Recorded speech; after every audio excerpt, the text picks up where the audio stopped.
Good evening, fight fans. This is the Radulich Broadcasting Network premier podcast alternative commentary for Deontay Wilder versus Luis Ortiz 2. I'm your host, the mandated reporter, and frankly, I'm mortified, Mr. Mark Radulich. And joining me tonight, we've got a three-man booth. First, my partner in crime for most of these, he covers the UFC on 401mania.com and under duress, the occasional Impact taping. Ladies and gentlemen, from the 401 Mania Ground and Pound podcast and 401 MMA coverage, Robert Winfree. How do you do, sir? Yeah, I'm pretty much done with Impact at this point since they moved to Tuesdays. I do get hit with the occasional SmackDown thing now, though. Do you really? The 13th of December I'm covering them because there's an ROH pay-per-view. Assuming ROH doesn't fold like the burning house of cards that it is at this point before then. I was going to say ROH may be done any day now from what I've gathered. So I have one question before we introduce the third man to the booth. Are you going to cover the December 7th MMA pay-per-view between Tito Ortiz and Alberto Rio? No one has asked me. I will not volunteer, and I think there's a UFC event that day anyway. If I write Larry Zonka and volunteer you, will you do it? No. Look, I'm pretty sure it runs up against the UFC on ESPN 7 card that is taking place that same day. Okay. I feel like somebody should, though.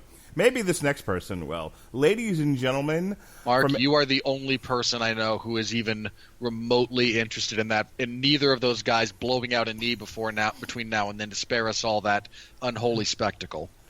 The line is Tito Ortiz will tear his vagina. Will you please get your memes right? No, because there's Alberto Del Rio, and there's a non-trivial chance he either injures himself or goes on a coke bender. Perfect. As I was saying, from any damn podcast he chooses, ladies and gentlemen, Pat Mullin has returned to the alternative commentary booth. How do you do, Pat? This is going to be so much fun. Pat, you swore off boxing, said it should be burned to the ground along with everything. Oh, wait, that was somebody else. But you did say that you were kind of done with boxing for a while. It was hard for me to get you to do any of these. What made you come out tonight to talk about, of all people, Deontay, as he walks to the ring, Ming the Merciless Wilder?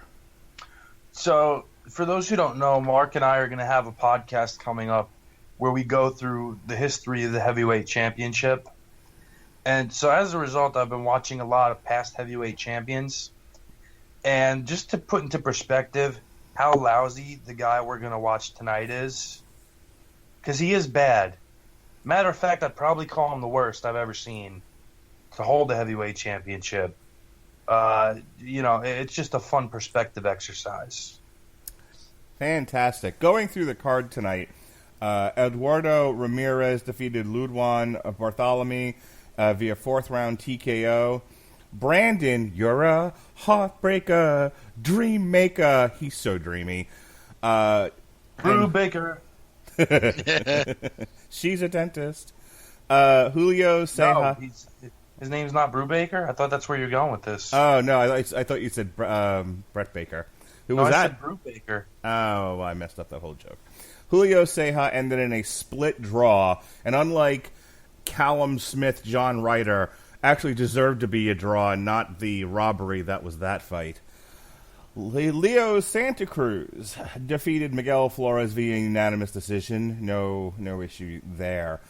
So real quick, what were you watched some of the earlier fights here, Robert. Just 50 words or less on your thoughts on the card, what you saw thus far. I only really kind of watched most of these Leo Santa Cruz Miguel Flores fight, and Leo Santa Cruz is always a really entertaining fight. I caught a little bit of the one before that, which was a barn. Again, I think Heartbreaker should have lost, but I can't say that definitively. I can only say that based on what I saw. But that was a barn burner of a fight. So we've had some good ones thus far. Yeah, Brandon Figueroa looked like he was trying to end that one early, and Ceja was having none of it. And they had themselves a nice action fight. Pat Mullin, if we can switch gears and go to you, unless you have anything you want to add to that part of the conversation, tell us a little bit about the history of Deontay Wilder and Luis Ortiz in their first battle. So what you saw was a lucky idiot named Deontay Wilder. Because that's what he is. He's a lucky idiot. That's what most sluggers are, whether it's boxing or baseball. He was fortunate in that Ortiz is old, and in that fight had boobs and a gut, which is not always detrimental, but when you're a Cuban amateur champion who's been in shape his whole life and all of a sudden you develop boobs and a spare tire, that's not a good thing. It means you're not training, you're not in shape, you're not taking this seriously enough, and you're going to coast. And on top of that, this is after Ortiz had failed the drug test, that he was on some stuff to compensate for not training. And even then, Wilder almost got ended. There's two things I'll never take away from Wilder. He has a big-time right hand, and he's always in shape. That carried him through that fight. What'll be interesting to see here is, one, now that Ortiz is allegedly in shape, he's about 5 pounds lighter than he was when they fought last time. He's had 2 fights since then and went 10 rounds in one of them.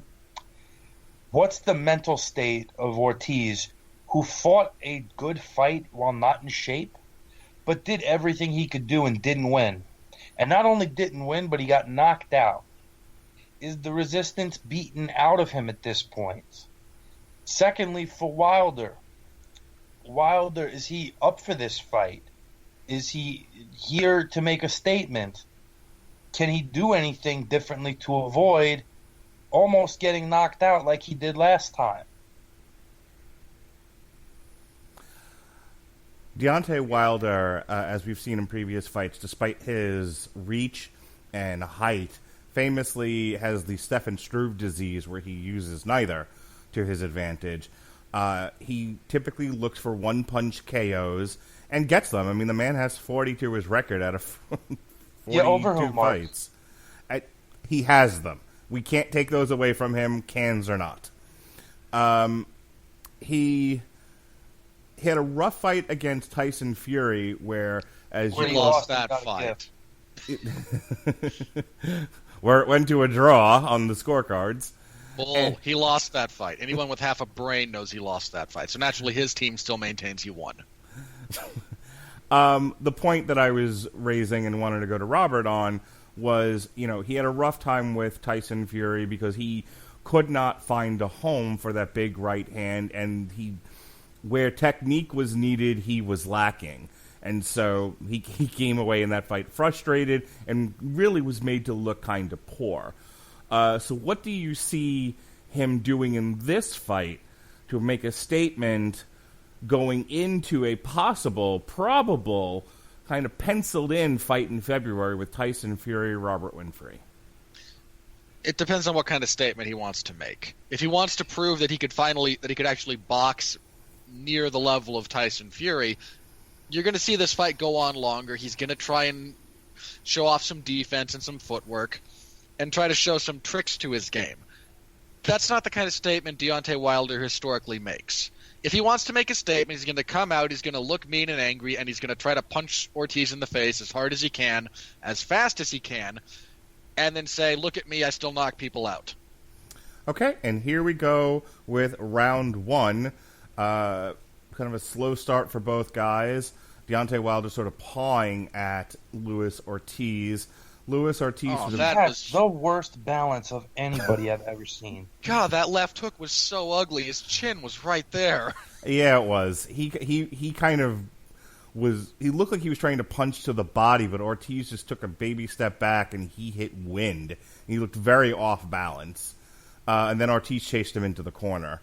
Right now, both guys still just kind of playing around with distance and pawing and not really committing to anything. Ortiz is the one he's at a 3-inch height disadvantage and I believe a 6 or 7-inch reach disadvantage, something along those lines. He's the one who has to be mindful of himself at this distance because while Ortiz can crack, especially against Wilder in this instance, he's going to want to play the infighter role. And whether or not, and again, the question becomes whether or not Wilder can keep him at distance. And he's pawing, I can't say jabbing, he's pawing to try and help maintain that. Well, if I was Ortiz, I'd be trying to get in and get out. I would make Wilder reach for me. I would make him hit me on the end of that right hand, because a lot of Wilder's right hands that have hurt people and knocked people out, Wilder takes a good left hand there, that have knocked people out, have been where he's hit them in the back of the head, coming back around almost like a clothesline. That's where the power is generated, from those wide, wild swings. He can't throw a good, long, straight right hand consistently. Make him beat me with that. Make him try to hit me with a left hook that he can't throw either. And Ortiz counters with a left to the body and one over the top. Just fell short. So Wilder does not look like himself. No. I mean, I know we're like 2 minutes into a fight, but he does not look like he normally does. You mentioned he always comes in shape. The man, for whatever other flaws we speak about him technically, he works incredibly hard. He was very subdued going into this, and he feels very subdued even in the ring right now. One of the things Ortiz is doing is he's throwing a lot of double and triple jabs. Is he cut? Yeah, they might have clashed heads, I think, something like that. He does seem to have a small cut around his right eyebrow. How the hell did they clash heads? They barely touched each other. They showed a stat. We were 2 minutes and 30 seconds into this. Deontay Wilder landed 2 punches. He landed 1. So I guess you give that round to Deontay Wilder. No. No, you don't. Not even close. Really? I didn't see Wilder land anything of note. I saw Ortiz land a couple of good counter. Oh, okay. Okay, that cut is more up on his temple, kind of by the hairline. It is not apparently bleeding into his eye, which is fortunate. That's not really a thing that we have to worry about. It's a minor scratch. So on the replay there, Ortiz hit him with a good left. That was probably the best punch of the fight, and I think this is where the clash of heads follows. So there's the left. And then can I get a little respect now when I say they clashed heads, please? You are correct, sir. Thank you. And then I think Ortiz was sort of bent over and digging into Wilder's chest, and then he just kind of picked his head up and banged it into Deontay Wilder. Yeah, it wasn't a big deal, but this is going to happen when you have an orthodox and a southpaw fighter, especially with one guy trying to get to the inside. Well, I wanted to ask you about that, Pat. What do you think of Ortiz fighting southpaw in this? Well, the thing with southpaws is southpaws get hit with right hands. They get hit with more right hands than anything else, and that could be problematic against somebody where they're known for their right-hand eraser. So Ortiz needs to be responsible with his left. He needs to turn this into a battle of lead hands, use his jab, his hook, and counter with the left hand after he draws Wilder's right hand out, where Wilder looks confused. As soon as he step off to your right, where Wilder then doesn't know how to throw it, and then just pop him with your left hand and get out. I wonder if it's not a partial consideration to Wilder's tendency to loop a lot of his punches. He might have an easier time seeing that looping punch coming if he is oriented this way. And Ortiz is reaching in at the body with his left hand, and that is not a wise tactic to do against somebody who likes to loop that right hand from far out. So one of the things I like about Ortiz in this fight so far is he's been a little light on his feet. He's kind of bouncing around a little bit. He's not looking particularly planted or static. Deontay, he's moving quite well. Wilder, by contrast, again, the man is not a technical genius, but his footwork is not good right now. He's cross-stepping a lot. He's not bringing his feet together just yet, but he is not moving well. And he's also being forced to move backwards more than we see him get moved. And that's going to take a toll on his conditioning to an extent. I don't think he's going to run out of gas, but it takes a lot more to be moving backwards than it is to move forwards. And Ortiz, who's not known for his conditioning, has been the aggressor more often, and that's going to pay dividends later on in the fight if it gets there. The last ugly right attempt to the body from Wilder there. His chin wide up. The last time we had a conversation like this, it ended with Andy Ruiz Jr. knocking out Anthony Joshua. That is true. I don't know what you said to trigger your Alexa, but I don't know what I said either. But it's Ortiz is short on the left hand to the body. Wilder stumbles backwards off balance. yeah, God, if Wilder had a jab, man, just that one addition to his game would make such a massive difference. Well, and the guy who trains him is the greatest amateur in American history. As Wilder gets hit over the top of the left hand, Ortiz Good opens up along the combination. ropes. Good stuff along the ropes from Ortiz there. Wilder's trained by Mark Breland, who's the greatest amateur the American program has ever produced, and yet he can't throw the most basic of punches. One almost wonders if this isn't one of those things where if you get him in training and in the gym, his jab is active and good, but come fight night, he just forgets about it. So how do you score that one, Pat? Because, I'm leaning towards Ortiz for that one, but I didn't see really a whole lot from either. To me, in a round like that that's very devoid of large action, I tend to lean more towards the aggressor or someone who I've seen land a shot or two. And for me, that was Ortiz in this round. I saw him land a good left over the top countering. I saw him land one or two to the body, and he opened up more. Wilder threw a lot of, you could kind of call them jabs, and he landed one of them, but I haven't seen him land the right hand yet through 2 rounds. And he does look a bit confused, not knowing how to deal with how Ortiz is moving him. Yeah, he looks really befuddled. I was going to say bit at this point. Yeah, they just showed a shot of Deontay Wilder up close. You got to see in his eyes, and if I may say so, maybe this is projection, but he seems very anxious. He seems not very comfortable in there, and normally there's some aggression in his eyes. I'm not sure mentally where his head's at going into this. Well, even if it was in a different place going into it, where it is now is significantly more valuable. He is not looking very much like himself. I wonder if he and Joshua got together and traded, doctors for prescriptions. Like, good left to the body from Ortiz there. Yeah. Oh God, Wilder trying to slip away from that just almost did like a ballerina pirouette. And he stood in place to throw jabs. Ortiz slipped off to his right and threw that left hand down the center. A little bit further in, he would have landed it, but it just shows you that. And now Wilder's pawing with an open hand. That's not a good idea. And look where his chin is when he paws.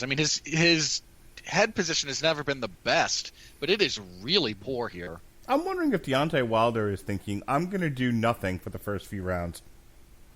Give them away and hope this guy gasses out late enough into the fight that I can just knock him out. It does seem to be that they look like they feel he's not in condition to go long, and they're trying to bank on that. But if you give him confidence and you let him fight at his own pace, that's not going to help.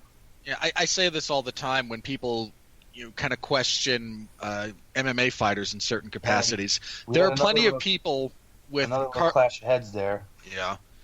There are plenty of people with questionable conditioning, but if you don't actually make them fight out of their pace, you're never really going to see the dividends of it. If you're worried about Ortiz's conditioning, the optimal thing to do is not allow him to spar for 4.5 rounds and hope he gasses. The optimal thing to do is make him fight. Right. And that's the problem is Deontay Wilder you just took a shot to the gut.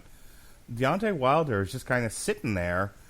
And you're right. This kind of looks like he's sparring with Ortiz with the intent on Ortiz going on to the bigger fight. Like he's just in there to make Ortiz work. He's not really giving Ortiz much of anything. And he's not making Ortiz work either. Not at all. He's not making him back up. He's not making him pace. Yeah, if you let somebody fight at their own pace, even someone with a weak gas tank, if you let them control it, they'll be there for the whole fight. Wilder just short on a right hand. That's the closest he's come to landing that shot. Yeah. And he's backing up a lot. Pat, let me ask you, was Deontay Wilder in danger of being knocked out in the first fight with these two? Because he certainly... Yes. Okay, because he certainly seems to be afraid of that now. He's He very was much in as bad of trouble as you've ever seen him in that fight, more so than against Fury, who just made him look really amateurish and outboxed him. Ortiz hurt him and dropped him and had him in desperate trouble. Yeah, he's fighting like a guy who's Ortiz. He's fighting like a guy who's afraid of being knocked out right now. Which is almost the inverse of the psychology we talked about earlier, where he was able to knock Ortiz out. He came past all that through getting dropped, came back and stopped Ortiz, and really beat the resistance out of him in that fight. So you would think Ortiz would be the one coming in with that lower resistance level, be more gun shy, be more afraid of what's coming, and yet so far it's the opposite. Wilder, I don't know what he's looking at when he looks up. Is he looking at the round count or something? And if so, that is a horrible sign. All right, as we start round 4 here. I'm sure it's 3-0 to Wilder on the judges' cards, but where Robert and I are sitting, we've got it 3-0, possibly 2-1, but you could maybe make a 2-1 argument. I'm 3-0 for Ortiz, and of course Canelo is already cashing his winner's check. Yes. Mark it on your bingo cards, everybody. Had to do it once. I would like to see Deontay, put some pep in his step. Now, see, what's funny is you got Ortiz moving towards Wilder's right hand, and yet he's not even throwing that out there in his looping style. I don't know if it's because he's afraid of the straight lefts that have come down the pipe, or if he's just waiting on something to see an opening and then let it go. But thus far, left from Ortiz. To let Ortiz bull him in, and you see there, Ortiz bulls him into the corner, and he scores. I almost wonder if Wilder doesn't have some kind of an injury. This performance is so atypical from him that you do kind of have to look at those those kind of factors like that. And he just ate 3 left-hand counters off of 2 failed right hands. And one of them was to the body, and he proceeded to posture and beat his chest. But if you're not coming back with anything, you're just wasting everyone's time. You know, there's a part of me that wonders if this is nothing more than he just wants to coast through this and not get himself hurt because he knows he's got a big fight, a big rematch coming up in February that he doesn't want to miss out on because he's injured or he took too much damage in this. But again, if you're that worried and you're that conservative, A, don't take a fight in November when you've got one on the horizon and 3 months later. B, then put the work in early and get out of there, not do what you're doing. C, don't take it against somebody who almost knocked you out. Yeah, it seems like Wilder wanted a tune-up fight in this spot, and he got the toughest, and he got the guy who gave him the toughest fight of his career. I mean, again, like we mentioned, Fury, just the superior technician in that fight all throughout, but Ortiz gave him the toughest fight by a significant margin. Seems like a silly choice to make. I mean, maybe it wasn't totally his. It might have been PBC's. Who knows? But and there Wilder swings the right, blocks, but he's getting there. Yeah. And Ortiz comes back to the body. Combination. Every time Ortiz actually mounts some offense, the entire demeanor of Wilder changes significantly. And again, Wilder's telegraphing when he's going to open up. And is Wilder cut? Looks like there's some blood on around Wilder's right eye. There was a nice left hand that clipped him on the point of the chin, and he was just short with the right hand behind it. There was the one counter, again, second counter, third counter, and that one to the body. It's a good body shot. So, here's my problem with this fight so far, if I may say so. Wilder hasn't won already, and you can't go to bed? No, I'm okay now. Deontay Wilder isn't really boxing. He doesn't ever box. I mean, I know he's not. We keep saying he's not a technical masterpiece or anything, but he's not throwing any combinations. He's not. I mean, he kind of shoves the jab out there periodically, but yeah, he's doing it again. where he's just kind of pawing and, like, if you look... He's not engaging to the degree he normally does. That's very true. Yes, that's the point that I'm trying to make, is that he's not really utilizing a strategy here. He's just kind of in there and trying to not get knocked out. I don't know what Where these... is PBC getting these numbers? I don't punches know, per round? but I hope whoever's giving them those is enjoying the fruits of their ill-gotten gains, because they are on the take. That is absolute crap. We literally watched a sequence in the prior highlights where Ortiz landed 4 punches and Wilder landed none. Yet his average is landing 3 punches in an entire round. Not adding up. Sorry, guys. Yeah, that is a Ortiz, real load of crap. a series of jabs there backs Wilder up again. I mean, I almost wonder if Wilder isn't waiting for Ortiz to do something different, and there's no reason for Ortiz to do anything different. He sticks Wilder there with a good jab. Like, if you keep doing the same things you've been doing, you're going to get the same results. So he's just throwing these chopping hooks, but he's not making up distance for him. So, like, you know, the hook comes on the end of a combination, or you use it in close. He's throwing it from range, like out of range, rather. He's hooking to the glove a lot. He doesn't know how to box. If you look at some of the punches he's throwing at distance, he's not even aiming for the head of Ortiz anymore, or the body. He's literally aiming to punch at the glove. He throws the left hook, leans his upper body back, and he ate a good left hand to the stomach. That was there. a good left. That might have caught him at a bad time, because he's really backing up now. Something happened there, and he just kind of stumbled backwards a little bit. I actually thought he was starting to go down. I think he just got hit. Lower.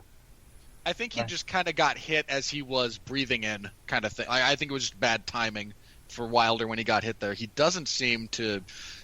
Again, his hand is lower, but he's not suffering the kinds of effects you would expect to see from someone who took a real heavy, damaging body shot. No, and Wilder's doing one thing he tends to do a lot, which we talked about with that slapping hook to that lead hand of the southpaw Ortiz. He likes to throw that to get the guy to bite and move to the right side so he can line them up. And Ortiz hasn't fallen for it.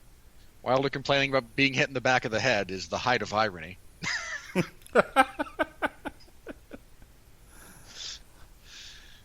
Ortiz just boxing really well. Short left hand inside.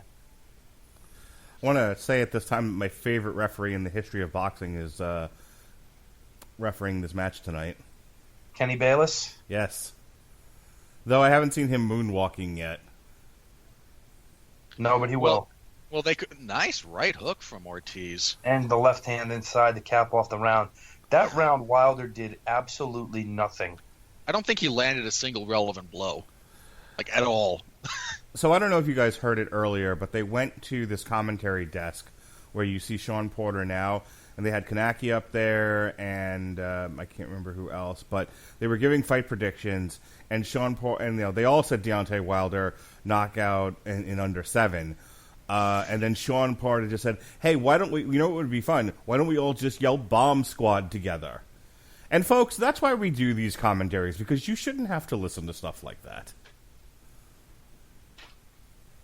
Well, Porter should also be... Sean Porter? Yeah. Will proceed to be ducking Leo Santa Cruz. All right, here we go. Round 6. Wilder keeps getting up like he's ready to fight and then just not fighting. There is a lot of Vaseline on Wilder's face. Yes, there is. I noticed that earlier. Like, he wasn't cut or anything. I don't know what... You can reapply it between rounds anyway, kind of a deal. Yeah, but it's way too much. Jesus Christ! Do you see those scores? Not yet. You're a little bit ahead, but I'm sure it's all 5-0 Wilder. They gave Ortiz the first round and the next 2 to Wilder, and then that sounds flip right. flop. Hey, guess what? It's boxing. Remember when you were asking why I stepped away? And yeah. No, I get it. You should check out Callum Smith and John Ryder for more for more laughs. I could accept more bad boxing scores if I thought they were just incompetent rather than bordering on corruption. Like I am more accepting of just people being stupid than I am of, well, Canelo has to win. Yeah, when this ends in a draw because they don't want Wilder to lose, I'm gonna start putting up like a slide whistle sound effect to play whenever we do these boxing commentaries. Pretty decent left from Ortiz there. I've seen more activity in this round from Wilder than I have in maybe all the previous rounds combined, and it still amounted to nothing overly effective. Yeah, he's actually doing stuff with his left hand this round, which is a step up. Okay, so he threw that left, right? But he wasn't planted in any kind of way. He literally threw the punch, it hit Ortiz, and then Deontay Wilder got pushed back. Yeah. Wilder's a bit of a tank. Not Wilder. Ortiz is a bit of a tank. And we mentioned it earlier. Wilder's feet his footwork's been off all fight. And with the lead hand fighting, Ortiz is constantly shooting over the top of Wilder's lazy jab and scoring with his own. Yeah. You saw that in that previous sequence quite a bit. And again, the lead hand fighting, Wilder slaps with the left hook. Ortiz has his hand up and dips away in responsible fashion, and then comes back with a combination that knocks Wilder off balance because Wilder is always off balance. Mostly blocked by Wilder, but Ortiz absolutely reset the conditions of the round with that exchange. He'd been backing up a fair bit that round and just immediately changed the complexion with that one flurry, even though most of it was blocked.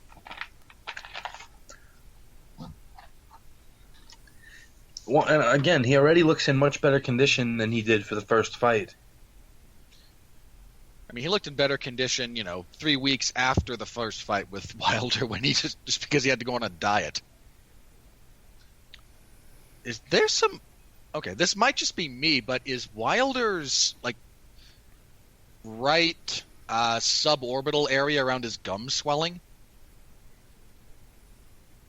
Might just be the angle I was looking at him at, but I think there's some swelling there. Ooh, good left from Ortiz we see in highlights. Yeah, he cracked him there. And that one to the sternum has been there for him all night. And there's that right hand over the top of the left hand of Wilder. That's been setting up those left hands. Yeah, this has not been a good night for Deontay Wilder. Don't worry, the judges will take care of that. I am aware. We're so cynical. I mean, we're right, but we're cynical. Look, I would rather not be cynical, but I would rather be correct. Fair enough. Give me a reason to stop being cynical, I'll stop being cynical. All right, as we proceed into round 7, if they show their scorecards again, take a good look at them. They're pretty laughable. I mean, they've got it more or less even between the two. Who is it that's scoring for PBC? Who's their unofficial scorecard? I will let you know when it comes up again. Yeah, this total punches thrown is utter crap. Wilder has not landed 23 punches. I don't know if he's thrown 23 punches. He's thrown a lot. If you count each of his pawing things as kind of an attempted strike, he's thrown a lot. All right, Deontay Wilder left to the body from Ortiz. Backhand with that left hand. Deontay Wilder's starting to come to life in this round, but Ortiz hasn't backed up, and he's giving just as good as he's getting. Nice cracking left left hand Ortiz. over the top. And Wilder backing up again all of a sudden. And there's a good stiff jab. Another decent left from Ortiz as Wilder's along the ropes. Big miss from Wilder. I see Ortiz almost got into roadhousing with him, and he's got to avoid that. He was lucky that he was in a position to clinch as quickly as he was after that big miss from Wilder, because you're correct. The roadhouse favors Wilder in almost every circumstance. I can't tell if Wilder is having a difficult time focusing from being punched in the eyes, or if he's just now back to being anxious. Both. Well, and the funny thing is, Ortiz's blows, they're landing, but even the ones that aren't, the ones that Wilder's able to block, are still moving him around because of how bad his balance is, and that matters to a non-corrupt judge. Even to some corrupt judges, they'll just use it as justification for crappy scores. And again, Wilder misses with the right, gets hit in the face with a jab. He hasn't been able to figure out the range via Ortiz constantly shifting angles on him and constantly using that lead hand fighting technique. Swings the right again. Again, it's blocked. Ortiz has an answer for him at this point, and Wilder doesn't have a second question.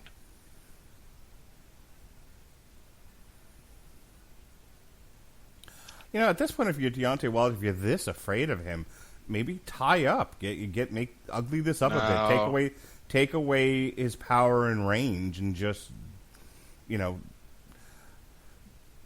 dirty him up in the clinch. Wilder's never been a good clinch fighter. No, left to the body and a left to the head. And that appeared to hurt him a little bit. That body shot did. Ortiz is not here to play, man. Up. After all that.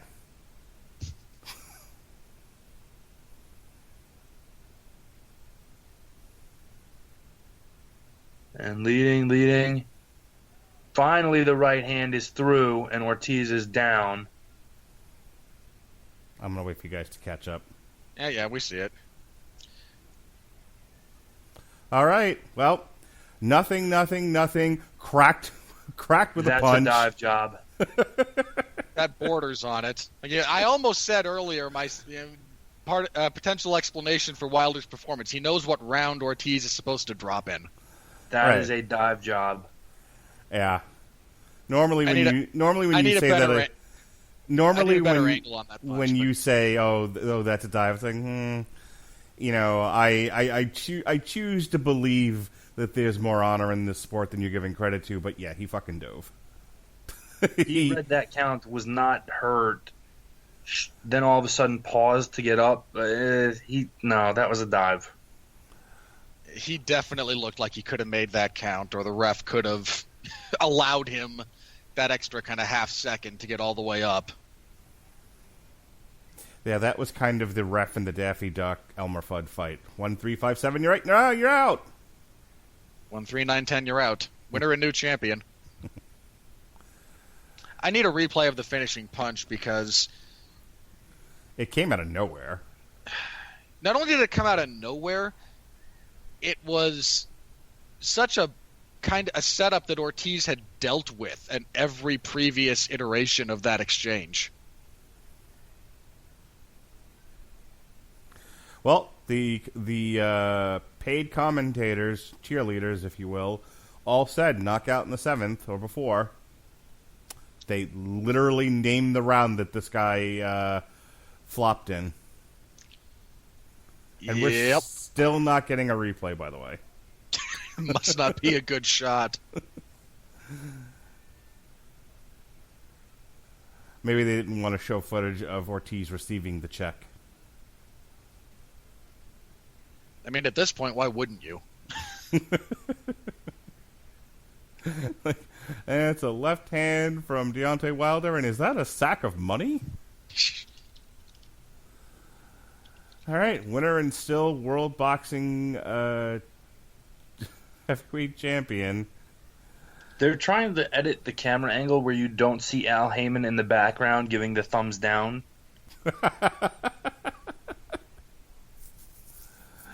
You know what I love about that, though? Deontay Wilder celebrated like it was authentic. But he really leaned into it. He really believes it is. In all fairness, he might be God's perfect idiot. Like, everyone around him knows it's a work. He thinks it's a shoot. Yeah. All right, here we go. So left, blocked right hand, and Ortiz flops. He took an ass bump. Left, doesn't hit, scraping. We're seeing it here. Pawing. Okay, it deflects off the guard hand and does clip him, but okay, sure. I mean, you can see Ortiz's left hand does again kind of glance it, or not. That was a fairly clean right. Second viewing. Yeah. When they changed the angle after I said that, I was like, oh, he didn't block it nearly as well as I thought he did. So it looks like it was a clean right on the button. And, yeah, I mean, look, whether it was authentic or he flopped, his eyes crossed. So, he sold it well. Here it is again. He's reading the count. He as soon as adversity came, he was not interested in getting up. Yeah, he could have made that count and deliberately chose not to. Yeah. Straight right in the nose, deflected off the glove, down he went. Deontay Wilder, everybody.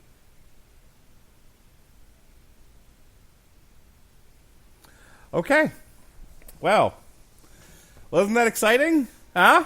Did you guys love it? Pat, are you glad you came back? No. I'm trying here, guys. All right, next weekend we've got a triple header here. We've got Alexander Besputin. Let me move this. Hang on. November 30th. We've got 3 good fights here. We've got Alexander Besputin versus Radza Butev on DAZN. That's early in the afternoon. Your mid-afternoon fight on ESPN Plus is Lerone Richards versus Lennox Clark. And that's in Birmingham, West Midlands, United Kingdom. And then your late fight, your evening affair. Come on, stupid calendar. You've got Oscar Valdez versus Andre Gutierrez, once again on ESPN Plus, and that's coming to you from the Cosmopolitan of Las Vegas in Las Vegas, Nevada. John War will be back from his move, so we'll do one of those fights. And since Robert doesn't have any UFC coverage that day, I may twist his arm to do one of those as well. We'll see. Hold on. One of what? Promised me one of those. I promised you one of what? One of those 3 fights. Which 3? Were you not listening to a word I just said? Not really. Okay. From the top. Yeah, I tried. Alexander Besputin versus Radza Butev on DAZN. That's at that starts at noon. The airing starts at noon. I don't know what time the actual fight takes place. Lerone Richards versus Lennox Clark on ESPN Plus. That starts at 2 o'clock. These are all Eastern Standard Time. And then, in the evening, 10 o'clock, you've got Oscar Valdez versus Andre Gutierrez. I don't recall saying I'd do any of those. I do. I don't even recall saying I would work on that date. Mark, can you produce any evidence of this? Yeah, I can, as a matter of fact. On one of the previous recordings, we talked about this. I wrote down boxing cards because we weren't sure which one we were going to do. We'll talk later. We'll hash this out. We'll have my people call your people. It'll be fine. In the meantime... the answer's no. Oh, you're backing out now? You stink. Anyway, John War will be around. I'll get him to do one of those. It'll be fine. There'll be boxing coverage, I swear is it. Meanwhile, we've got... hopefully, we'll be able to get the first installment of the Wild Strange Trip Through Heavyweight Boxing in the can. We'll have a TV party for Wu-Tang and American Saga. We'll have a TV party with myself, Chris Bailey, Chris Sheehan, and Jesse Starcher talking about NXT War Games and Survivor Series. And then finally, right before Thanksgiving, the night of Homecoming night, if you will, we'll have a Metal Hammer of Doom for the Wu-Tang Clan. Enter the Wu-Tang 36 Chambers. Check out our shows for The Boys Volume 1, Name of the Game, on source material. Gavin and Jesse talked about that. Myself and Robert Winfree talked Ford versus Ferrari, and we also discussed why nobody went to go see The Good Liar and Charlie's Angels Bombed, and we discussed Elizabeth Banks and all of the good stuff therein. We did a Metal Hammer of Doom for Dragon Force, Extreme Power Metal, and Alexis Hayna and I did a TV party for She-Ra Season 4. And then finally, myself and Jesse Starcher finally got our TV party for The Boys Season 1 in the can, so you can check out all of that in the archives. You only missed the actual relevance of The Boys Season 1 by how many months? You know, if I had known at the time that Amazon Prime dropped all their episodes at once, I would have scheduled better. This was the best I could do. Why wouldn't they just drop them all at once? Because Hulu doesn't do that. Hulu sucks. Not the point, you deflecting person, you. Okay, why would you assume Amazon follows practices from Hulu? Why would I assume that they follow practices from Netflix? Because they're because the service they provide in this instance is more analogous to Netflix. You live and learn. All right. Pat, you got anything, aside from podcasting with me, you got anything going on elsewhere in the world? No. Terrific. Robert, let us tell us about Tito Ortiz versus what's his face there that you're going to do coverage for on December 7th. Roberto Del Rio. Yeah, I'm not doing that, for the record. No, we're actually. I'm not even going to be watching it. You and I will be doing coverage for Overeem versus Rosenstruck. Yeah, that'll be a thing. What else you got? Well, not a whole lot recently. I just, earlier today, as we record this on the 23rd of November, I did a solo I hate to say spin-off, special edition of the 411 Ground and Pound MMA podcast, because we weren't doing a show proper. There wasn't a tremendous amount of there was nothing earth-shattering enough to kind of justify getting a show together for. There's no event to review or talk about. So we just, the show proper took a week off, which it does on occasion. Most Sundays we record. And in place of that, today I released my look at how Alexander Volkanovski beat Jose Aldo, and a little bit of what kind of insight that might provide to his upcoming title fight with Max Holloway at UFC 245. So, give it a listen. I'm curious to see if anyone likes that kind of a thing. If you're interested in that kind of format, I've been working on that for longer than I should have, because anytime I try to write stuff out or work from a script, I start micromanaging my own product, and it's a thing. My personal psychology notwithstanding. I actually think it's one of the reasons I work better extemporaneously, because I have less time to second guess myself. So there is that. So you can find that. It's, again, just kind of my thoughts on the strategy Volkanovski used, the strengths of both men, how they lined up, what he did, why it worked the way it worked, and again, kind of how it might influence or give us insight into Volkanovski and Holloway, which will get a more thorough kind of preview as that fight approaches, because there's a lot of Max Holloway footage I have to rewatch and kind of recontextualize. And yeah, that's it for me. This Tuesday, because our Knives Out review is not this Tuesday, it's next Tuesday, which I'm looking forward to. That should be a fun show. And December 1st will be the next episode of the 411 Ground and Pound MMA podcast proper. We'll talk about the news of the last couple of weeks, including Ben Askren's retirement, some fights getting made, things of that nature. What was this thing I saw today on Twitter that I guess Mayweather Khabib was the thing, and now it's not a thing, but it might have been a thing, but it's probably not a thing. It was never a thing. Okay. No, it wasn't. Okay, I saw two things coming out at the same time as I drove to work this morning. One was it got made, another one it got scuttled, and it's Dana White's fault. Okay, I don't know who's feeding that crap to the world, but stop it. Okay. Here's the sort of relevant news. Floyd Mayweather said he's coming out of retirement in 2020. And he and the UFC are going to be working together in some capacity. If I had to guess, the UFC is going to... They're not going to pay Floyd what he's worth, but they're going to try and get him to do some kind of ambassadorship for Zuffa Boxing, which they were supposed to get off the ground a couple of months ago, or at least make an announcement about in October. But, again, look, if the pieces aren't in place, fine, don't make the announcement. I'm not I'm not blaming anybody for that. But he's probably going to be involved in some kind of, again, ambassadorship role for Zuffa Boxing. He is not going to box Khabib. He is not going to fight Khabib in a cage. Tyson Fury is not going to fight Stipe Miocic in a cage. Stipe Miocic is not going to box Tyson Fury. Can we stop with this? Okay.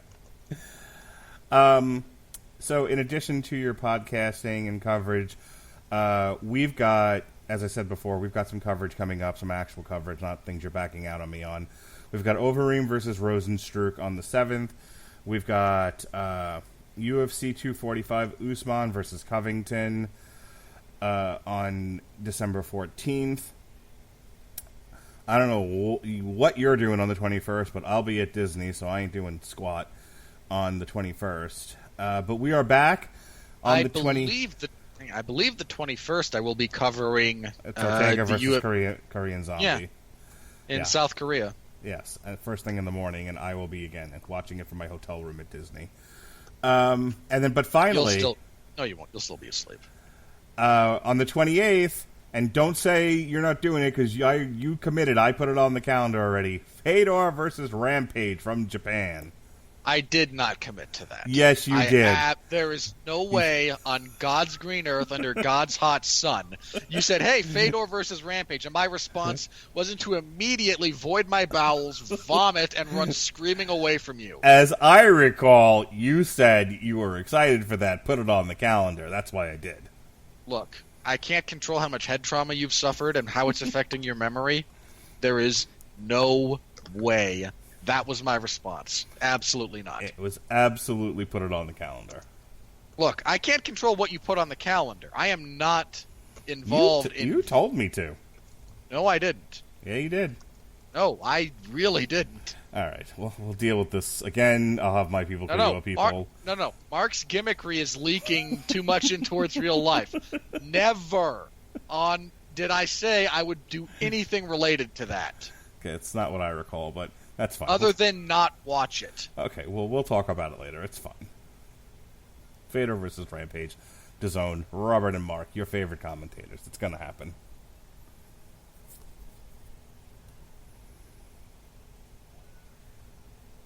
All right. With that said, you just give up talking to me? It would appear so. Yeah, clearly. All right, with that said, thank you for listening to our chicanery there and our coverage of Wilder versus Ortiz 2 for Robert Winfree of 401 Mania and for Pat Mullin of Any Damn Podcast He Chooses.